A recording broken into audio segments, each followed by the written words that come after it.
I'm really delighted to be to this meeting. In some way, how can I say, it's been very difficult to think what to say because you are making a live what normally I've been preaching the policy makers they should be paying attention to. So you have taken my job because now I don't need to come up with all these words and explanations. I simply point to your website and say, look what they are doing with this program. This is why religion is so important for you foreign policy makers, development practitioners.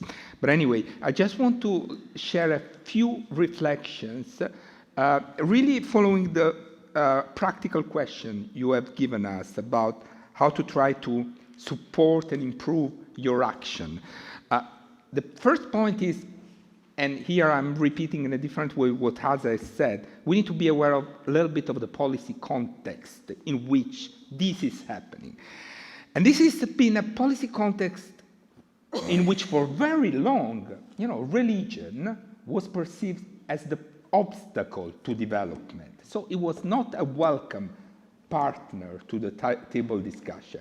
This, it was the origin of the International Development Project. Then there was human development, the SDGs, a more human-centered, now nature-centered, and now, we are seeing this reapproaching. In some ways, also the development world, which is becoming closer to a more religious views of development. And that's creating a new kind of opening. And so many diplomats that were involved in the Paris climate change negotiation will tell you, the role of religion was absolutely essential to get this agreement over. And now they will recognize Laudato Si, massive contribution for the kind of things that government has been doing. So now there is a different, but this is a recent shift. So we are just at the beginning of a new journey. The UK, OLC, all these initiatives, they are possible because of that. And I want to mention here that, for example, it was just 5 years ago that all these governments and stakeholders in the development world created this international partnership on religion and sustainable development. Partners, PARD, which is a very interesting kind of network, which, for example, I think an organization like UISG will be a wonderful stakeholder of. So, however, the things are changing, but let's keep in mind, when the SDGs came with the SDG 17 partnership, you go and read it, religion wasn't mentioned as one of the partners. It was all about business. It was all about civil society in general. What? You want to affect the global south and religion is clearly the most important network and you have completely forgotten?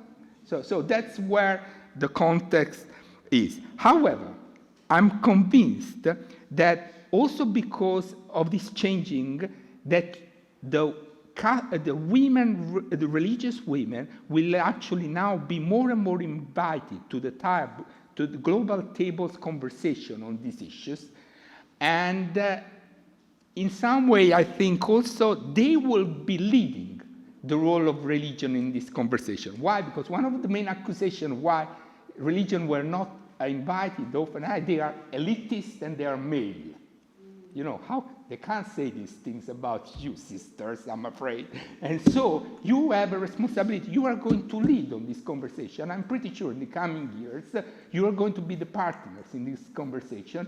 And you have a big responsibility.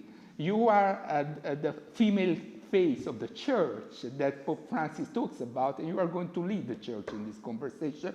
And your contribution is going to be very important. Second point, why these are important? Because, as all my colleagues, scientists have said, we are faced with a crisis which required behavioral change. What you call, sister, a cultural, even I would say a spiritual revolution, if we want to fix it. So how is it possible that we are not realizing if we not engage deeply with religion which motivate change behavior of people? We cannot fix these things. So, and I think the policymakers, the practitioners of development are realizing that. Of course, the big challenge is how to collaborate. Yeah. We all know that this is, we need multi-stakeholder collaboration. This collaboration with religion is not easy, especially when government and international organizations are involved. And in this sense, I think the second point is that we need to improve the religious literacy of government and international organizations and the policy literacy of religious organizations. And I think this is the kind of meeting which help bridging this gap, and we need to continue in this issue. Of course, for religious organization, and this was the point Adza and Lorna raised, there is the issue of credibility. You know, we need also to behave, and because to behave as we preach, so the issue of taking, first of all, the action coherent and consistent with the words we are saying, doing the right choices in terms of investment. You know, this is what will, first of all, be required to have the credibility to sit at this table and ask for really, really big changes. Final points, and this is more to, and I'm so delighted that there are some diplomats, policymakers in this room, because here, you know, so I think the sister, you will be more and more involved in this global conversation. But the second part of your question is really good, because you say, how can we make sure that this conversation then do not remain this big statement, but they go back and implement on the ground and deal with the challenges that the people, vulnerable people on the ground are being struggling with. And here I think we need to think, because you are doing something I was thinking interesting, because that's where you're coming from. You are the people on the ground. You are the religion. You are with them. You are not only for them. You are with them. You are them. And then you are now doing this advocacy exercise. You are stepping up and trying to make it more visible. But now, after you do that, how can we make sure that there is a better transformation on the ground so that these vulnerable communities, who are the people who are suffering more and more, can be you know, served, their reality can be improved. Okay, and this, I think, to me, one way is to think also of how collaboratively we can think about international development cooperation in a more new way that will at least, you know, improve the kind of impact and effect of what can be done on the ground. One way is to think that, you know, it's very good that we have the Holy See representative of some important country here.